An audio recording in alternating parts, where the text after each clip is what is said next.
So, mayroon pong isang napakalaking balita mga sangkay ang bumulabog sa buong mundo. Hindi ko alam kung na-update na kayo tungkol dito pero pag-usapan po natin ito. Anyway, before we start guys, paki-subscribe po muna yung ating YouTube channel. Ayan po sa baba ng video na to makikita nyo po yung subscribe button. Pindutin nyo lamang po yan tapos i-click nyo yung bell at i-click nyo po yung all. At kung kayo naman ay nanonood sa Facebook, huwag kalilimutan na i-follow ang ating Facebook page. Alright? So, eto mga sangkay, itong balitang to, ayan po, siguro naman nakita nyo na, para lamang po maintindihan ng lahat mga sangkay, hindi po tayo katulad ng maraming tao mga sangkay na ginajudge ang kung sino mang tao na kasama po nila. Itong tinutukoy po dito. At sa totoo lang mga sangkay, marami po akong mga kaibigan na alam nyo na yun, no? At mababait din naman sila mga sangkay. So, hindi natin sila ginajudge at sa totoo lang gusto po natin silang dalhin sa paanan ng ating Panginoon dahil kailangan din po talaga nila ng kaligtasan. All of us, okay? Kailangan po natin ng kaligtasan kasi what we can see right now in our planet is the rampant, no?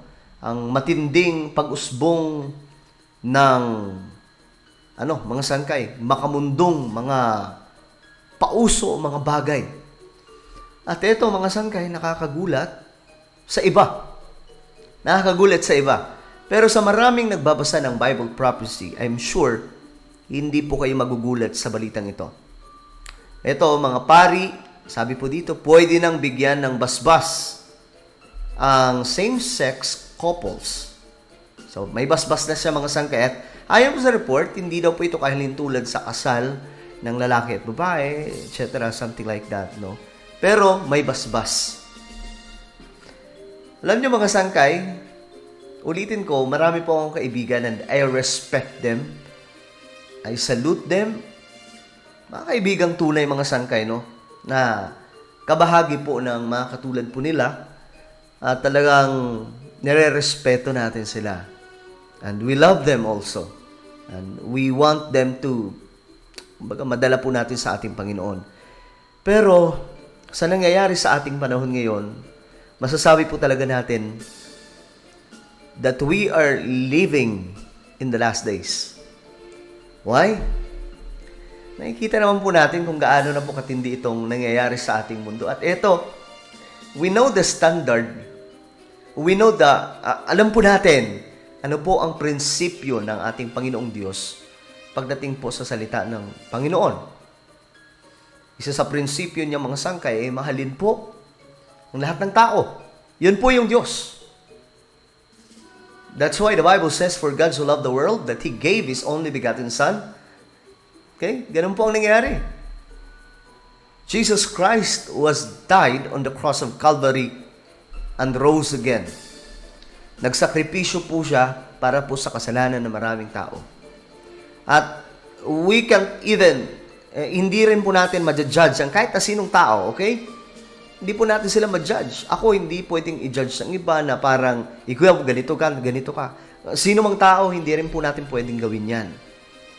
Only He can and He will. And one day, may judgment day po talaga sa lahat. Pero isa po sa prinsipyo ng Biblia ay ang pagmamahal sa tao.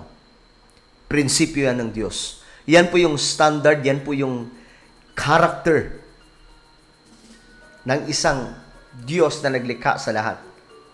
Pero maliban dyan, yung isa sa mga character ng Biblia, ng salita ng Diyos o ng ating Panginoong Diyos, okay?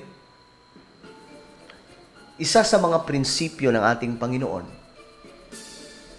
kailangan sundin ng tao ang utos niya. Yan po yung isa sa mga commandment ng ating Panginoong Diyos na nasa Biblia. That we have to follow the order, the instruction given by the Lord that's written in the Word of God. Hindi po mababali yan ng kung anumang batas sa ating mundo. Hindi po yan mababali ng kahit na anong gawa ng isang presidente o kung sino mang leader na batas. Because yan po ay instruction ng ating Panginoon. At bilang tao na nilikha ng ating Diyos, binigyan niya po tayo ng free will to choose what is good and what is right na gusto mong gawin. Whether gumawa ka ng mabuti o gumawa ka ng masama. What is good, what is not good, what is bad, what is not right. Okay? So, ngayon mga sanggay, makikita po natin ang rampant na nangyayari sa ating mundo. Na talaga nga namang hindi na po ito mapigil. Sabi ko nga, ano na to?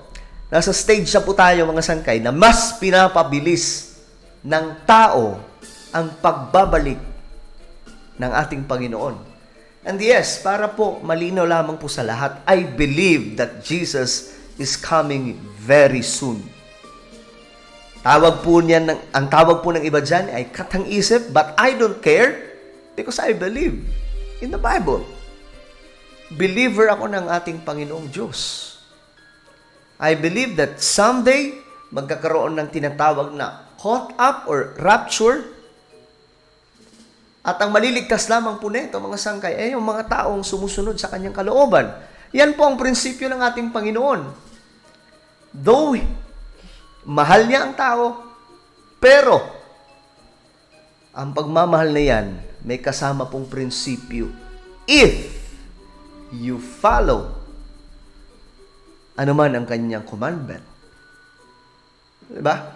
Ngayon itong nangyayari mga sangkay, tingnan nyo to itong balita. It is written in the Bible. Basahin po natin ang Bible mga sangkay. Sabi po dito, but mark this in 2 Timothy chapter 3 verse 1 to 5. There will be terrible times in the last days. Why? Bakit magkakaroon ng ganong klaseng pangyayari sa uling mga araw? And it's happening right now, right? May mga digmaan, gulo, presyo ng mga bilhin, poverty, etc., climate change. Terrible times in the last days.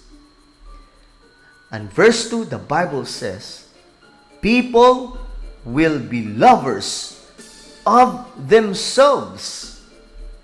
Okay, just take note that, mga sangkay. Yan na lamang po.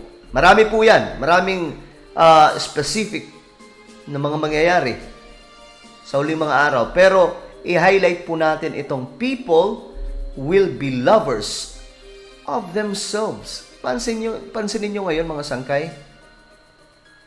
Ano ang ina-highlight ng mundo? Pride. Pero yung Biblia, yung standard ng Biblia, pagdating po sa story, mga sangkay ni Lucifer, anong dahilan? Bakit binagsak siya ng ating Panginoong Diyos? Because of pride. Alright, mga sangkay? So, eto po, basahin po natin. Meron pa po ditong version na mas matindi. But understand, okay, ito po ay mula sa version ng Amplified Bible. But understand this, that in the last days, dangerous times, okay, will come. Ito po yung great stress and trouble. And it's happening right now, guys. Nangyayari po talaga yan ngayon. Kahit yung Pilipinas, mga sangkay, ano ba ang nangyayaring trouble sa atin ngayon? May chaos na nagaganap, Philippines against China, and we don't know ano ba ang magiging ganap sa susunod na araw, magkakaroon ba ng digmaan? Part po yan ng ng Bible prophecy. And the Bible says, mga sangkay, for people will be lovers of self. Ito po ay narcissistic self-focus. Sabi po dito, ito po yung ginagawa ng tao. We can see naman mga sangkay, self-focus. Tao ngayon, ano ba ang ginagawa nila? Gusto nila para sa kanila, para sa tao lang, para sa akin lang. Yun po yung pauso ng mundo, paligayahin mong sarili mo. Diba? Pauso ng mundo ngayon. Kailangan maging masaya ka. Basta masaya ka, gawin mo lahat. But the Bible instructed us, yes, we have to enjoy our life while we are in this planet, but don't forget that there is God. Don't forget na may gagawin ang Diyos once na sumuway ka sa kanyang mga utos. At ngayon, itong balitang ito mga sangkay, I know part po ito ng Bible prophecy, and I believe tao mismo ang nagpapadali para bumalik ang ating Panginoon. And we Christians, mga born-again Christians, let's be ready and be prepared. Okay? Spiritually. Dahil hindi po makakapagdala sa atin ng pera na yan, kayamanan, o kung ano man. So, hindi na po ako nagtataka sa balitang ito mga sangkay. But I pray, no? I pray na marami pa rin po ang makalaya sa gapos mula kay Lucifer. Alright, mga sangkay. Again, I love them. I pray for them. Marami akong kaibigan, mga sangkay. Kagaya din po nila. And I don't judge them. I love them. Okay? Yun po ang utos ng ating Panginoon. But I pray na masumpungan po talaga nila yung salvation. So ano po ang inyong komento tungkol po dito? Just comment down below. And now guys, meron po akong Facebook group. Ito po ay Hukbong Solid Sangkay. Kung ikaw ay 100% na solid sangkay, okay? Pumasok ka dito. Ito po ay Hukbong Solid Sangkay Facebook group. Marami na po ang dito mga sangkay. More than 2,000 lang po na mga solid sangkay. At nag-a-approve po dito yung mga admin kung nasasagutan po, na-fill upan mga sangkay yung mga tanong. Kasi may mga questions dito. I think, dalawa yung questions dito. And you have to answer kung gusto mo makapasok. Kung ikaw po ay solid sangkay talaga. Hanapin niyo po ito sa Facebook. Alright? So ako na po yung magpapaalam. Hanggang sa muli, this is me, Sangkay Janjan. Palagi niyo pong tatandaan that Jesus loves you. God bless everyone.